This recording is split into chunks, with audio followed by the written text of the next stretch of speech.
Hey there, Sharon Horne-Ellstrom here. Welcome to day 1500 of What You Up To Now. Mind-boggling, mind-blowing mindset. Today we're talking about this month, this segment of the annual challenge. We're talking about mental well-being, mental health, but that's only part of it, right?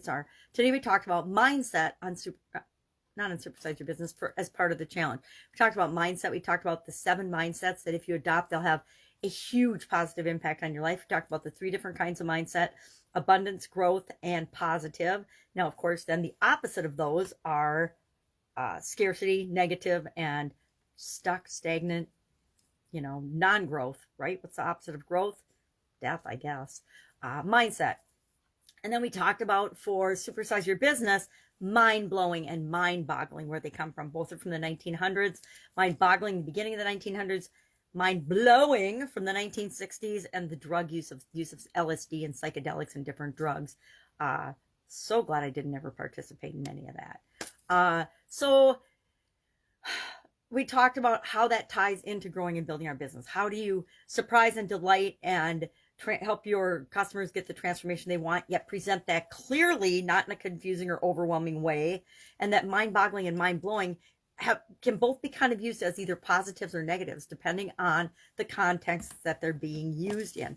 And of course, we want to boggle the minds in a confusing way of our competitors. And sometimes we want to muddy the waters of our customers' experience with past competitors,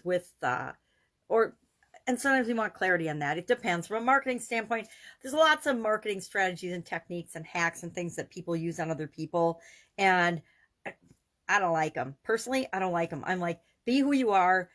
Tell people what you can really do for them. Only work with the people that you're here to work with. Be open, clear, concise, and honest with people, and trustworthy, and that's how they are attracted to you. Now, not everybody in business believes that, right? I used to naively think that everybody wanted to make the world a better place. I don't know. I guess I grew up with parents that were very supportive, and I have this, for the longest time, a Pollyanna rose-colored glasses perspective to the world. But then I spent a couple of decades, just about a quarter of a century in corporate America and in the education system, and all that got beaten out of me. And the rose-colored glasses were taken off, and I had a much more realistic view of what really goes on in the world of business, my world, etc. And some of it is wonderful and awesome, and some of it is like the underbelly of a pig. It's not so pretty. It's been being dragged through the mud. So mind-blowing, mind-boggling. I've definitely said and used both of those terms before, and interchangeably in a positive or a negative way. But mindset is a much more fun topic to me, and it's an area that we could spend. I have friends that are absolute experts in mindset, and they coach and develop and train, and that's all they do, is focus on that one area and aspect of people's life. How do you create the mindset that you want in order to create the life that you want? And so in the challenge today, I shared 10 steps to do that, 10 different ways you can influence and change your mindset, as well as those 7 mindsets that we want to adopt. And I took a little survey of myself and realized that out of the 7, 3 I'm pretty good at, I'm pretty solid in. The other 4 I need to continually improve and work on. So throughout the rest of this year, I guarantee I will be focusing in on creating and improving those 4 areas of mindset for myself. And what were they? Patience, self-trust, which is really crazy to think that sometimes I still doubt myself and don't trust myself. What were the other 2? I need to make this. They were, I got courageous. I feel pretty confident about. Focus was the other one, and positive I feel pretty confident about. Learning I feel confident about. So those are self-trust mindset, goal-setting mindset, patient mindset, courageous mindset, focus mindset, positive mindset, and learning mindset. You might want to ask yourself, where do I fall on the spectrum of each of those with respect to my own life? How do I feel about learning? Do I believe that I should always be learning, always be growing, always be reading? I'm doing an annual challenge to do one thing every day that improves us. So I obviously believe that one. But when it comes to patience, I catch myself being impatient every single day still. So that might be something that I can work on moving forward. So ask yourself, what are those 7? Where are you at? I mean, are you doing great in all of them? Awesome. Then you're creating the life you want. If you find that there's one that you haven't even ever considered, that's a great place to start to make a huge positive impact on your life. So, mind-blowing, mind-boggling. I think it's mind-blowing and mind-boggling that I've actually made 1,500 videos about what I'm doing every day.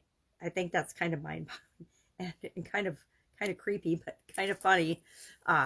In terms of, I have to go back and watch and see some of them. I'm scared, like everybody else, to go back and watch my earliest videos.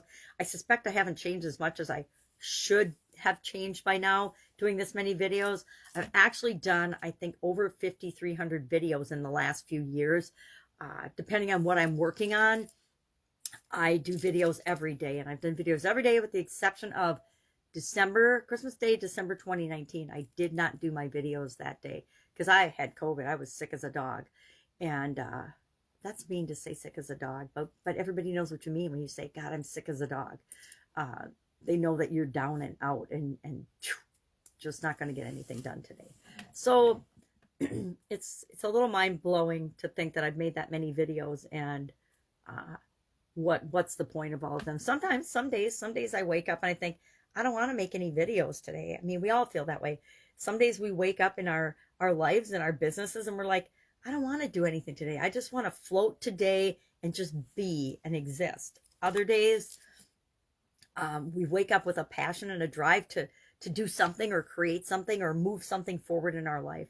Every day is different, right? But the more goal-oriented, which is goal setting mindset, the more goal-oriented we are, the more we're building something for our future or for our life or for those we love and care about, the more excited we get up. At least the more excited I get up and start my day. But I still have days where sometimes I wake up and I got a headache and I just don't feel good. And I have to work through that through my morning routine and through my other things. Or I have to adjust my schedule and go with the flow of what's going on inside me. It's taken me decades to learn that I got to listen to my body and what's going on with me.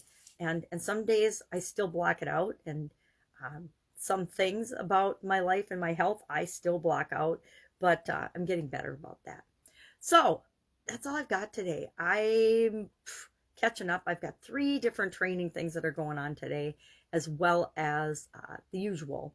So if you've got any questions, if you're struggling with anything, hit me up and ask. Again, Voxer or just direct message me.